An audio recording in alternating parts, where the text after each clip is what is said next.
Recently on stream, we had a chance to go back and play through the classic Super Mario 64. And despite the game being over 20 years old, it presents some very simple lessons on 3D platforming that many developers, even to this day, still mess up on.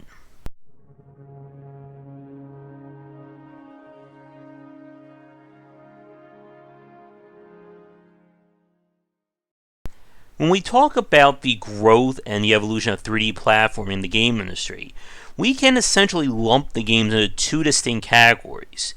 You have the titles from everybody from Insomniac, A Hat in Time, Naughty Dog, Spyro, and many 3D platformers. And then you have Nintendo on the other side.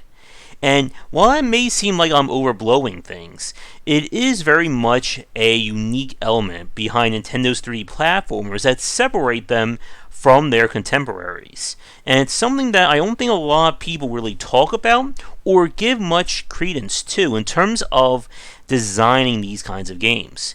And we'll be switching to footage of several games in a few minutes, or more full screen.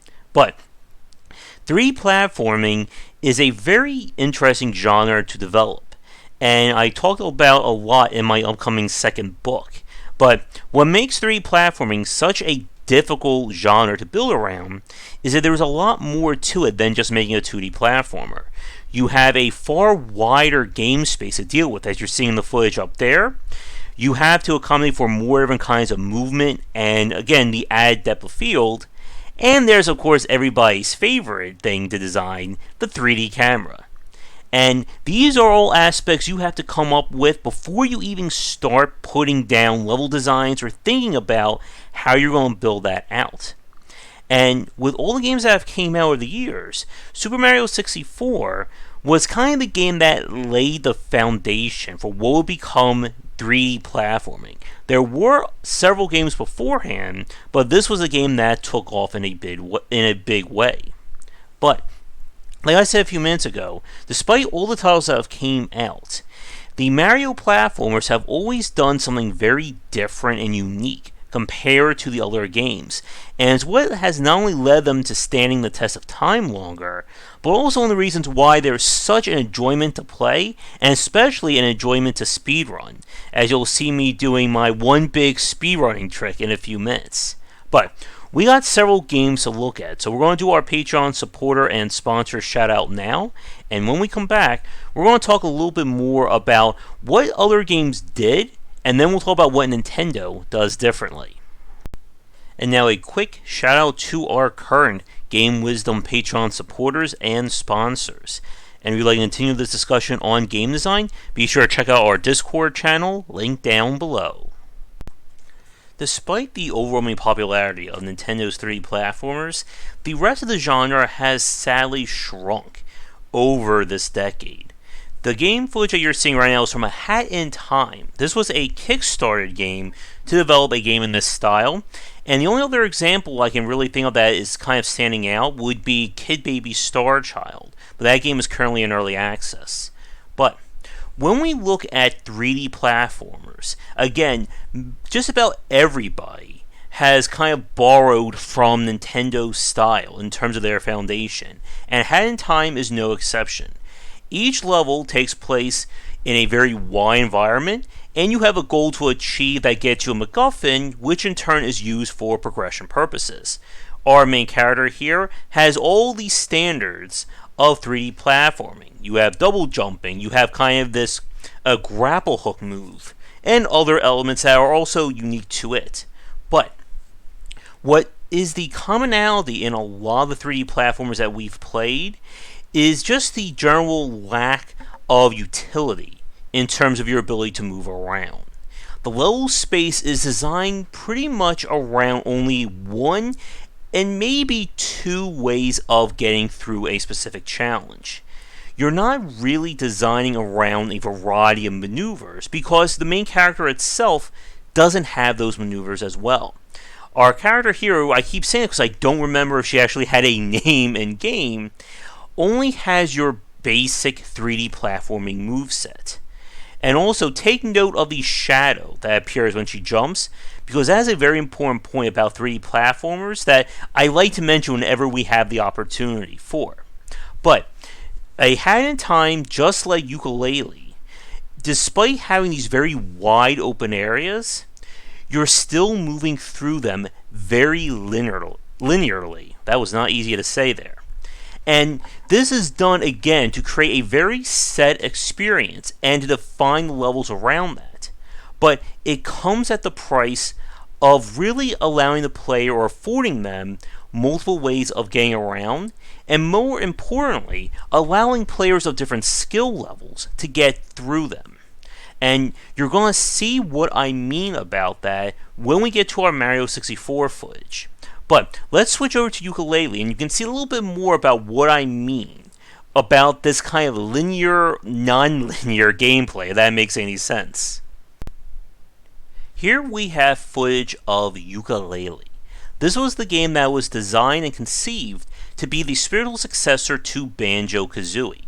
And while the game was technically put together well and did okay on that side, many people criticized it for just not really moving things forward when it came to 3D platforming.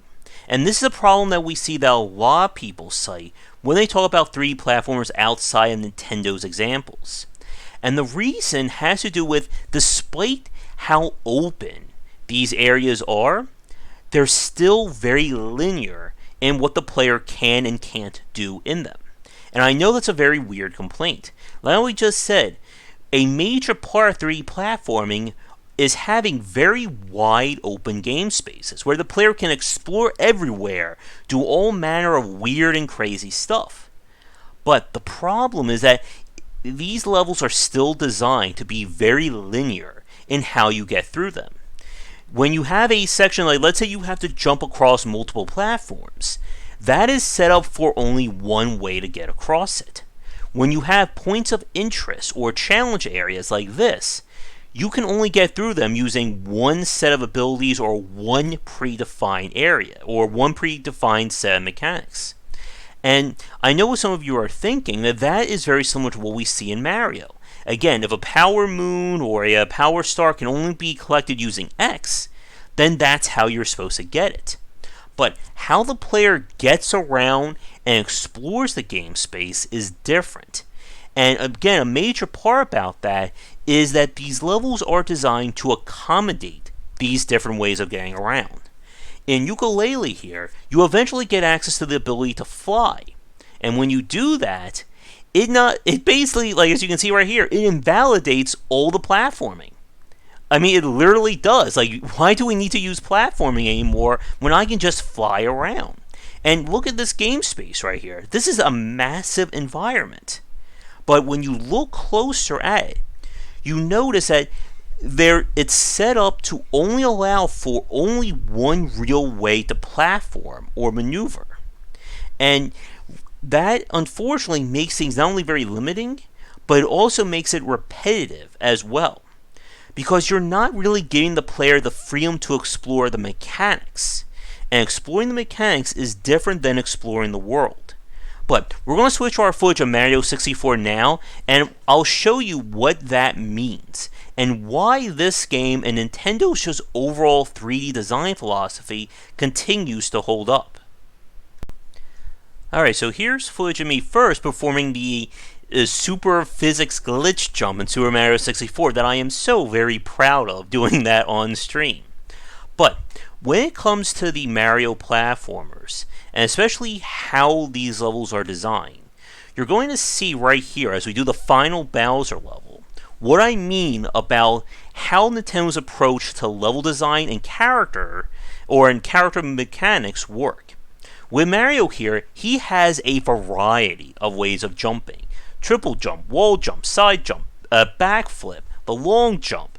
Many other jumps I don't have the time to get into right now.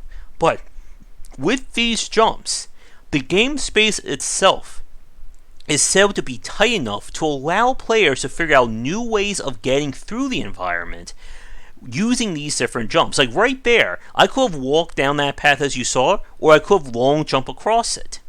What you're going to see right here is I'm going to skip a massive part of this level simply by doing the triple jump, the backflip right there to get through it. Now, Was the level designed to explicitly reward me for doing that? No. I could have gone through the level normally and gone all the way around, deal that thump, and etc. But the game space is designed so that using Mario's different moveset, players can figure out different ways of approaching these levels. And the technical skill or the technical play of a Mario game has always been head over heels better than a lot of the other 3D platformers.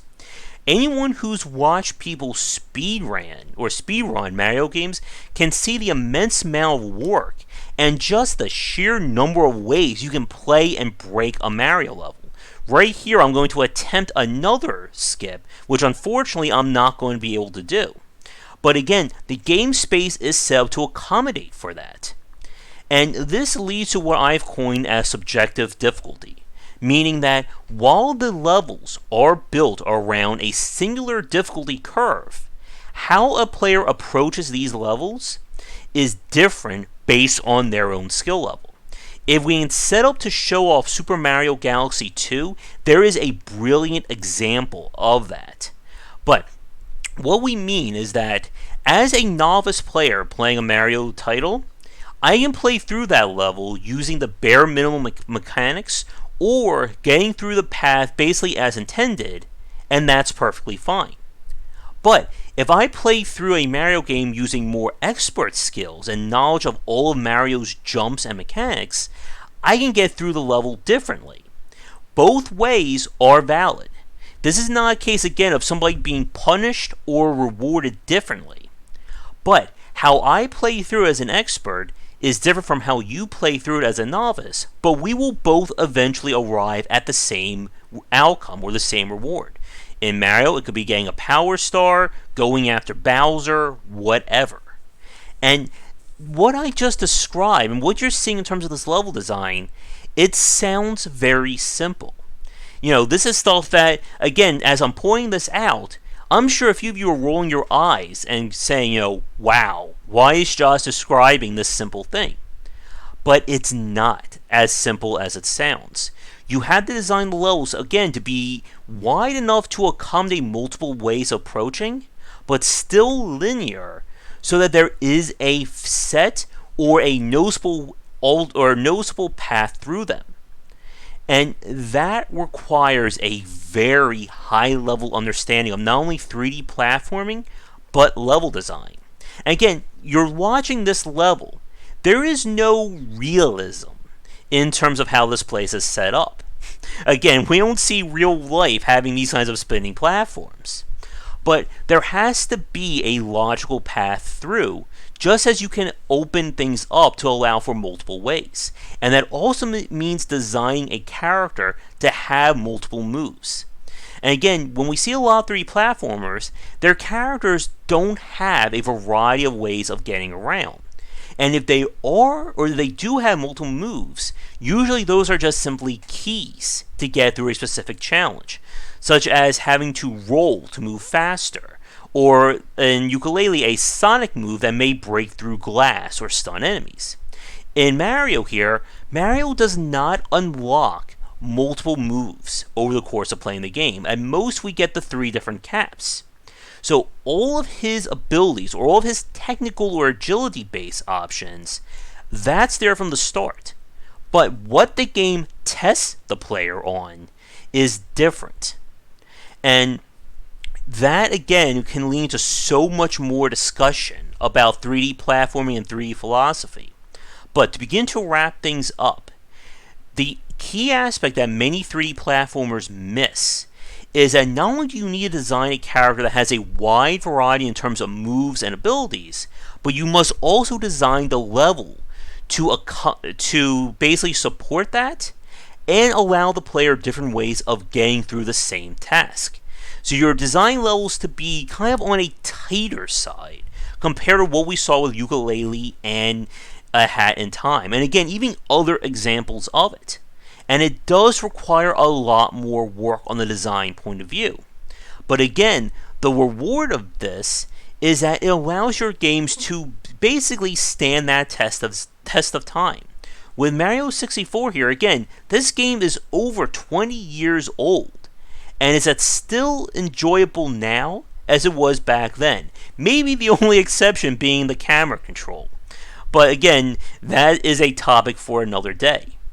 So, to leave everybody on, my question for you watching this is, can you think of 3D platformers or even just other games that allowed or was accommodating for multiple ways of getting through it for different skill levels? And no, you can use Dark Souls or Soulsborne as an example. I've already covered that. But again, to summarize, when you are building levels around subjective difficulty, that you are designing around a singular difficulty curve or singular progression through them. But given the utility of your character's moveset, it allows for different ways of getting around it. And again, those different ways can be experienced based on the skill level of the player. And this leads to that kind of organic growth of somebody playing a game. Somebody who has never played a Mario game but goes through it from beginning to end is going to have a different understanding of the mechanics than when they first started. And it allows them to then go back and appreciate those levels and course design in a new light. It happened to me when I played Mario Odyssey a second time. But with that said, thank you so much for watching today's video. If it's just a topic for a future piece, don't hesitate to leave a comment and come back for daily discussions on game design here and on game wisdom, where we examine the art and science of games. Until next time, take care. If you're looking for a book on design, my first title, 20 Essential Games to Study, is out now. It is available where most books are sold, and it comes in paper, hardcover, or digital copies. This is the perfect book for anyone interested in learning about game design, whether you are a student, enthusiast, or just a fan. Thanks for watching the video. If you enjoyed things, be sure to do all the liking and subscribing that the kids are doing these days. Check out our Discord channel link down below where we hang out and chat game design, and come back later tonight for our regular streamings. But that's it, and tune in for more great content here and on Game Wisdom, where we examine the art and science of games.